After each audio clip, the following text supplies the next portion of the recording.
घर के दोष की जब बात कही जाती है, जिसको आप वास्तु दोष के नाम से जानते हैं, देसी गाय का गौमूत्र एक लोटे में लीजिए। बहुत बड़ी बात निवेदन कर रहा हूँ। देसी गाय का गौमूत्र एक किसी लोटे में लीजिए। उसमें या तो पीपल का पत्ता डालिए या आम का पत्ता डालिए, दोनों में से कोई भी हो। पीपल भी चलेगा, आम का भी चलेगा। पीपल का पत्ता उसमें डालकर पूरे घर में छिड़काव कीजिए गौमूत्र से, पूरे घर में छिड़काव कीजिए। फिर दशांग धूप जला दीजिए उस घर में।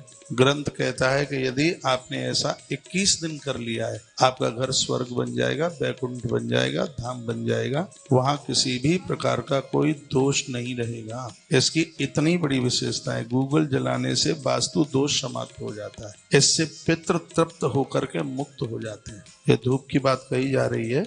इससे पितृ तृप्त होकर के मुक्त हो जाते हैं। ये इसकी विशेषता है। एक लोहवान आता है, बाजार में मिलता है लोहवान। कंडे के ऊपर, उपले के ऊपर लोहवान को जलाने से आसुरी शक्तियां, भूत प्रेत, ये सब घर में इनकी एंट्री नहीं हो सकती। शायद आपको पता हो तो जब पहले बच्चे जब घर में होते थे, तो मैं निवेदन कर रहा था कि पुराने समय में जब घर में बच्चों का जन्म होता था, तो एक किसी तसले में, परात में कुछ उपले कंडे जला लिए जाते थे। जब कोई घर में घर का ही व्यक्ति भी कोई आता था, तो गंधक और लोहवान दोनों मिला करके उस आग के ऊपर जलाते थे, क्योंकि किसी के साथ कोई भूत प्रेत लाए बलाई नहीं आ जाए। क्योंकि जन्म देने वाली माँ को और उन छोटे बच्चों को ये भूत प्रेत ज्यादा परेशान करते। कब कोई ऐसी दिक्कत जहां तक कि जाया की मौत हो जाती थी उन भूत प्रेतों के चक्कर में। एक जब दुल्हा को सजाया जाता, हल्दी वल्दी चढ़ाई जाती थी, उस समय भी भूत प्रेत बहुत घूमा करते थे।